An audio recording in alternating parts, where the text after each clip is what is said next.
All right, happy to have you along, my fellow Americans, editing the narrative. And feds buy or steal Americans' private data with our tax dollars without a warrant. I want to try to get both those topics in before Lance Migliaccio has to fly. He's with the Big Mig, thebigmig.com. Check out his award-winning radio program on Saturdays on Liberty News Radio. Also, he's everywhere, man. He's on X. He's on YouTube. He's on True Social. He's on just about everything. Rumble and more. Spread the word. Him and George do a phenomenal job. They're the tip of the spear. And they say, hey, freedom is when you can tell people things they don't want to hear. That's what liberty is. Amen to that reality check. The first one, though, is this. The Pentagon got shut down by a court. I guess what they tried to do was shut down the press. The New York Times sued and won. This is a big loss for the administration. The Pentagon then announced a new set of media access restrictions after a federal judge declared what they were doing before was unconstitutional. This story is big, and the bottom line is this. Trump basically, doesn't want to take what the courts say at all. I'm not defending the New York Times at all on this one because I think that the media is, like Trump says, they're a bunch of bad criminal guys.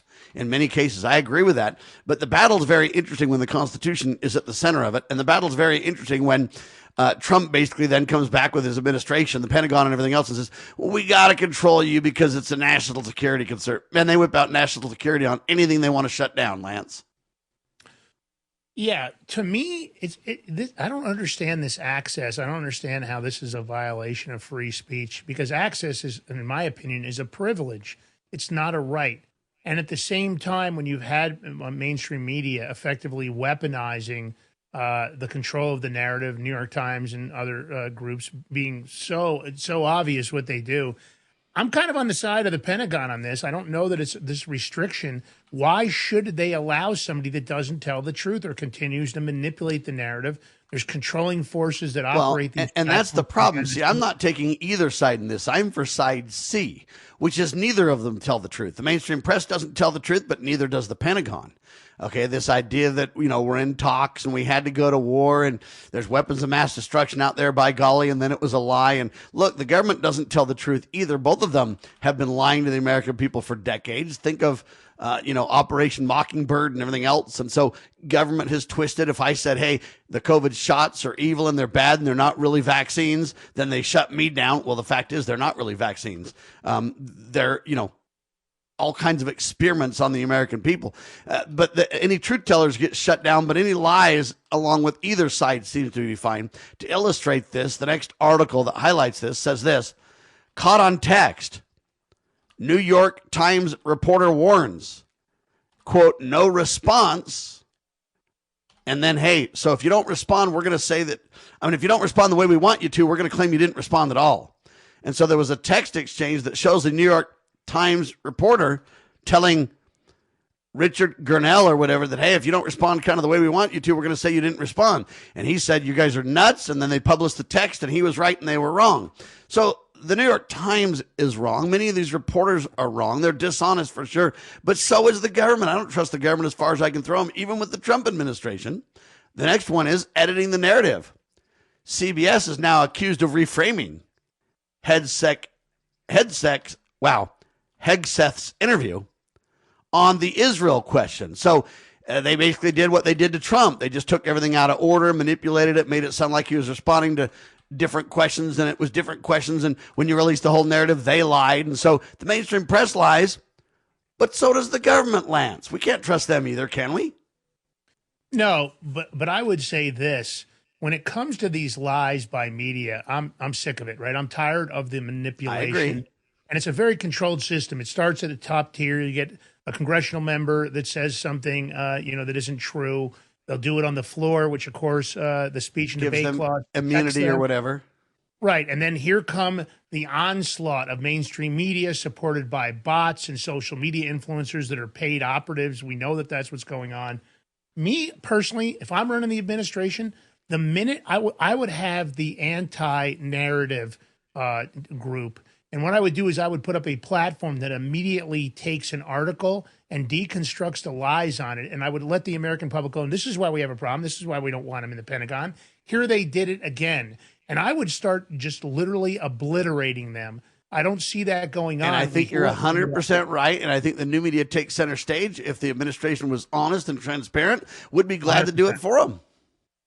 Absolutely, but we didn't get that. You don't see the interviews. The interviews aren't coming on to all the shows. They don't come on our shows. We're the truth teller shows. We've been rated many times as truth tellers. I go after both sides of the aisle. You know, I don't play favorites with anybody. If you screw up, I'm coming after you. You do the same thing. It's not, because remember, in my opinion, this political party thing, this is the David Copperfield, right? This is the sleight of hand. Sir. Oh, we're going to stomp our feet. Oh, we're going to have a subpoena. Oh, it's them. It's us. It's them. It's no. The redirection thing, I'm tired of it. But if you're not going to go after them and use facts and proof and do it in a manner that would disclose it for everybody, then all bets are off. Because at the end of the day, I agree with you. Who are we supposed to believe, Sam? I don't know. And that's the problem, is that I had hoped with, whitehouse.gov/new media, I had really hoped that they were going to bring us facts, details, build a relationship of trust that we could count on, and then we could debunk all the mainstream press. That's what I really thought and prayed and hoped was going to happen. And now I'm seeing just the opposite. I don't know why we're in this war, and I don't even know if they're in talks and negotiations. Trump says they are, but Iran says they're not. I don't believe Iran, but I'm not sure I can believe Trump either. Because Trump told me that he had bombed them to smithereens and they don't have anything anymore. Well, then come home if that's true. If it's not true, then why? See? And so I don't trust them. Well, this next story really even makes me trust the administration less. Feds buy Americans' private data without warrants. And it's a big battle between government bureaucrats because, hey, FISA in April is supposed to get renewed, or it'll expire, or whatever you want to call it. And so basically they're collecting electronic data from cell phone apps, from browsers, and they're gathering it. Now, they've been prohibited from doing it, but they don't care. So they can't gather it directly, but yet they can gather it from third-party companies. They can purchase the data. So now they're using my tax dollars. Federal agencies are using my tax dollars, and they're collecting bulk data on U.S. citizens. Congress is set to debate or, quote, reauthorize Section 702 of FISA, I guess April 20th or something like that. And I guess now there's 130 civil society organizations that are urging Congress to close this data loop. But again, this is George Bush literally spying on everybody, saying, oh, no, I'm just spying on those who are out of the country terrorists. Now it's spying on everybody. Mike Johnson delayed a House vote on this authorization because of the debate. You got all kinds of representatives doing all kinds of things. Courts have not even ruled on the legality of federal agencies purchasing bulk data, but there are laws that they can't store that data. But then Cash Patel's in the news. And I don't even know how to respond to Cash Patel, but there was a senator that was asking Cash Patel questions under oath. Senator Ron Wyden, and I'm not a Ron Wyden fan at all, but he questioned FBI Director Cash Patel and said, hey, why are you guys collecting this data and all that? And basically Cash said, I'm not going to stop. It's fine. We're doing it. Tough beans. Lance, what do you say to that? I say that at the end of the day, for way too long, the agencies have been violating people's rights. I don't think because some data company, if my cell phone company is offering a product, that necessarily makes it legal. These statements, and I got to say, Ron Wyden has been a person that wants to protect people's privacy. I'm not a gigantic fan, but I do agree with his policies when it comes to that. They've been eavesdropping on legal phone calls. They've been saying, oh, because it's commercially available to everyone else, we should be able to use it. Just because it's available doesn't make it legal. Yeah, sure, these data companies want to use the data and they want to make money. Data is king, right? That's the highest value item they have.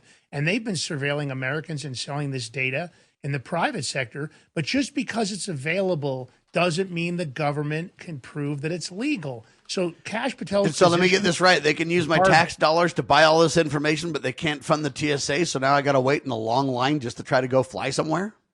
Yeah, 100%. And I got to tell you, that's an extremely valid point. I honestly believe that justification like this is just more weaponization of the system. Cash Patel has not delivered on his promises. He's not taken out the government gangsters. He's not turning the FBI into a museum. There's lots of people that still have their jobs that have violated American rights. Everybody involved in the J6 committee. The only time people seem to get fired is when the system's been used to surveil Donald Trump and or Cash Patel. And when that happens, sure, those people get fired. But what about the people that weaponize the system against the J6ers? What about the eavesdropping on legal phone calls by Securus Technologies from the Department of Justice, FBI, and other agencies? Literally have proven in the court of law, you can go type this in, they're eavesdropping all across the nation. This eavesdropping and surveillance states, it might as well be communist Russia. It might as well be the KGB listening to us at the end of the day, because that's what they're proving themselves to be. He thinks no big deal. I think major problem. Amen. And so here's the issue. The USA Freedom Act, they always name these things like that, right? Yeah, you got to have those. Passed after the disclosures of Edward Snowden, prohibits bulk data collection by federal agencies, but does not specifically ban purchasing such data. So now we're going to play games with loopholes on the Trump administration and the Cash Patel company to go ahead and exploit this and say we got a loophole, we're doing it anyway. Okay, so how do I trust the administration that's spying on everything I do, Lance? How do I trust those guys over the media? It's simple, Sam. You can't trust them. It's not possible to trust these agencies because they believe they're above the law. There's no accountability. Accountability comes from oversight. And none of these systems, the oversight is not working. The OIG is not doing their job on oversight. OPR, Office of Professional Responsibility, is not doing their job on oversight. Civil Rights Division isn't doing their job on oversight. Public Integrity Division, PIN, is not doing their due diligence or doing anything. Doge tried to get to the bottom of it and virtually got fired early, pretty much, or shut down early, right? We haven't seen the hardcore cutting of spending under Doge or anything else, have we? Yeah, what happened to those Doge arrests? They were supposed to be imminent. People were supposed to get arrested. What about the clawback of the money? I mean, nobody can still tell me why Chelsea Clinton got $84 million in taxpayer money. Why are we funding George Soros's NGOs? 64 of them received money from USAID. How come that money's not getting clawed back? How come these people that clearly have violated the laws of the United States, why is George Soros and Alexander Soros, why are they still walking around? What about Reid Hoffman from LinkedIn? We've heard all this. Oh, this is an investigation. But I don't see, chalk is cheap. What about the J6 committee that literally lied and forgot to tell the government side of the story, where the government was literally attacking innocent American citizens? What about that? Yeah. I mean, and that's a really good point. It's clear this is a weaponization of agencies and departments against the American people. It's seditious conspiracy. It's treason against the United States citizens. At the end of the day, nobody's gotten arrested. What about the dirty 51+8? What about the Russian collusion hoax participants? A lot of them are still working in the same groups that did the investigation. How about the people that hid all the documents they're finding in burn rooms and burn bags and shredder rooms? Nothing's happening. These people still have their jobs. They're still working for the same agencies. They haven't been blanket fired. Listen, I'll say it again. We voted because we wanted transparency, accountability, and consequences, and that's not what's been delivered. I publicly endorsed Cash Patel because he wrote a book called, Lance? Government Gangsters. Okay. And he was going to use that book, I was told, or I understood, or I was led to believe, we can play games with words, that was going to be the blueprint of how he was going to stop that. And frankly, I haven't seen a positive thing about Cash Patel except for he misfired on a bunch of things relating to Charlie Kirk and everything else. And he's got all kinds of weird things where he travels on the public's dime in weird situations. And then all kinds of weird, strange actions about him and his girlfriend. And that's all I've really heard. And I go, okay, so we're coming up on the midterms. They want to hold a special midterms event to try to promote what they've accomplished. They want to hold it in Dallas. But my question to you is this, Lance, a single question. What is the most important thing Trump has done in the 5+ years he's been in office? Can you give me one? What's the most positive thing that he's accomplished? My take so far would be that it seems like we've had lots of good cryptocurrency regulation being put in place, but you and I both know that's for self-serving reasons. Okay, but then that doesn't count if it's he's becoming a multi-billionaire because of crypto, which he was first against. Now he's for because he has control of the regulation apparatus, et cetera, et cetera. That's fine. So that's one. But give me one that really benefits we the people. In other words, he's supposed to serve us and benefit all Americans.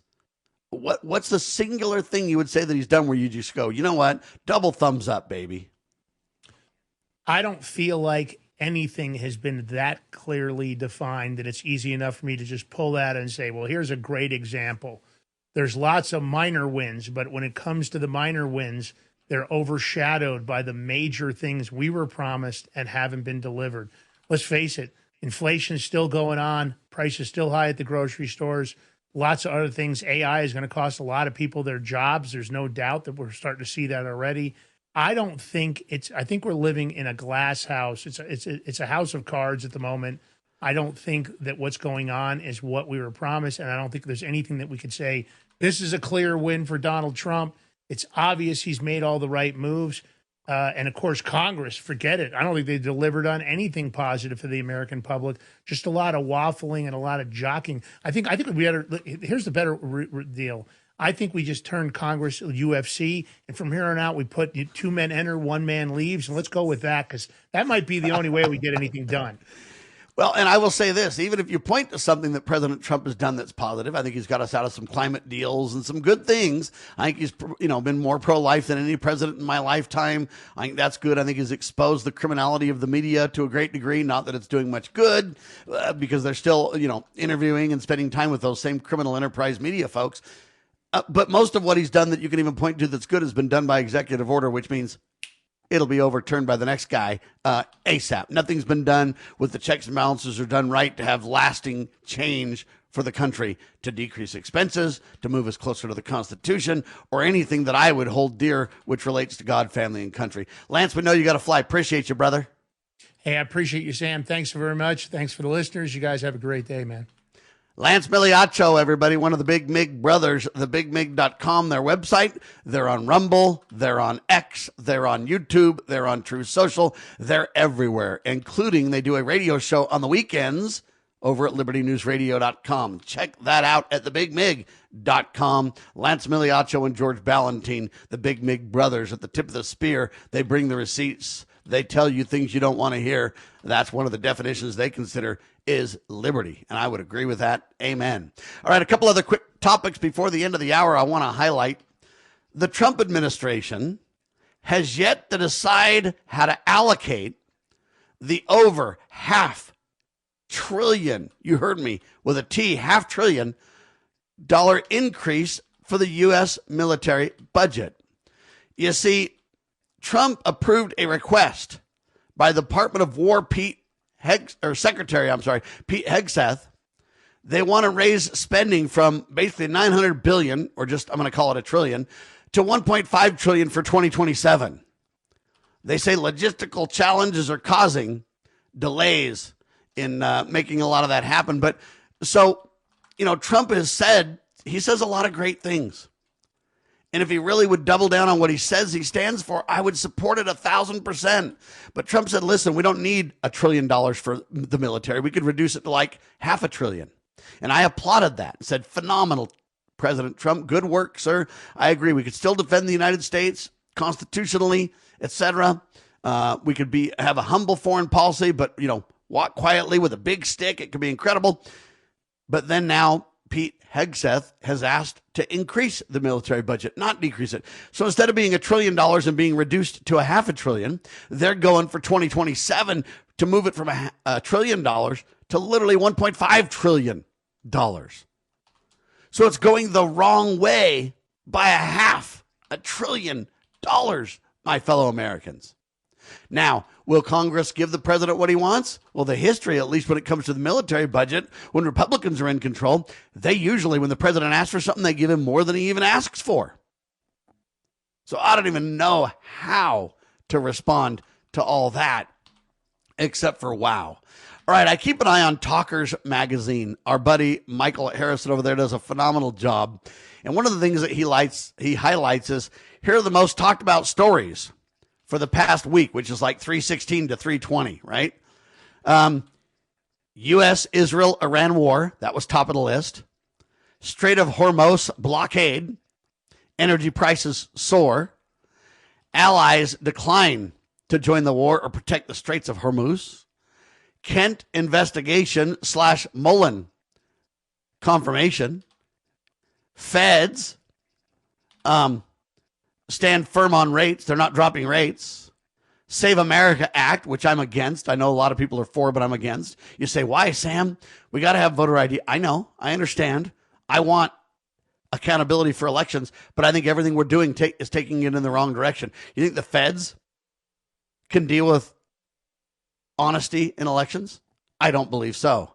You say, well, Trump will do a good job. Yeah, wait till it's handed to the next president, which happens to be like a Kamala Harris or a Joe Biden or a Bill Clinton or a Barack Hussein Obama, those guys, right? Bondi's Epstein file testimony, DHS funding and DHS staffing, U.S.-Cuba relations, yeah, cigar bombshell, Chavez, child molester, pervert, I guess. Trump postpones China trip. Anyway, then he, in the Talkers magazine, they highlight people. These are the people that are at the top of the list, the most talked about people in the country. Donald Trump. It's been that way since like 2016, right? Benjamin Netanyahu. I believe he's a war criminal. My opinion, to which I'm entitled. I don't even know this next guy's name. How do you say this guy's name? Mijtama Committee or whatever it is. I have to even study who that guy is. I don't know. Pete Hegseth. So the Secretary of War. He's getting top headlines. Joe Kent. Poor guy doesn't want to be involved in the war, so now he's attacked relentlessly. Poor guy.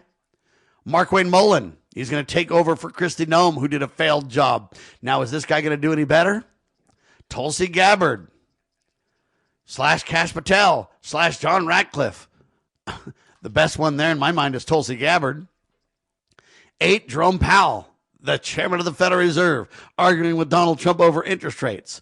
Get these two clowns out of it and leave it to the free market, would you please? 9, Pam Bondi.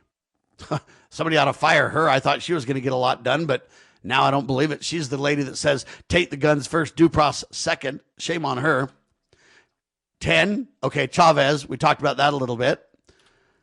All I can tell you is you look at that and you go, wow, we're not even talking about the right topics in my mind. We should be talking about shutting down the IRS. We should be talking about telling the truth on the American narrative on war and on privacy. Okay, feds are buying private data with our tax dollars without warrants. Why don't we talk about that? See, we're not even talking, in my opinion, about the right topics in America. And when we talk about the topics, we're not really discussing it from a constitutional perspective or a perspective of God, family, and country, or right and wrong using the 10 Commandments, thou shalt not steal. They're literally buying that data with our tax dollars. They're stealing my private data and using loopholes in the law to spy on me and Tucker Carlson and everybody else, right? It's unacceptable, folks. So I believe, for the most part, we're not even talking about the right stories in the media. Okay, there's so many stories we could be talking about, right? Los Angeles mayor, for example, whatever this lady's name is, Bass or whatever, she basically claimed that all these different roads are being worked on when it turned out to be a big old lie. I don't even know how to respond. But President Trump's created the Board of Peace. Are you seeing a lot of peace, ladies and gentlemen? We're in over 130 nations, militarily speaking, and growing, and about to put troops on the ground, while oil costs seem to go through the roof. I'm very concerned and pray we're not on the verge of World War III. I pray and advocate for peace. Advocate for peace. It is about God, family, and country, ladies and gentlemen. Don't forget that reality check. As the whole purpose of government is to protect life, liberty, and property, let's be about the business of the people, shall we? I'm Sam Bushman. LibertyNewsRadio.com, LibertyRoundtable.com. Thanks for watching. Thanks for listening. God save the Republic of the United States of America.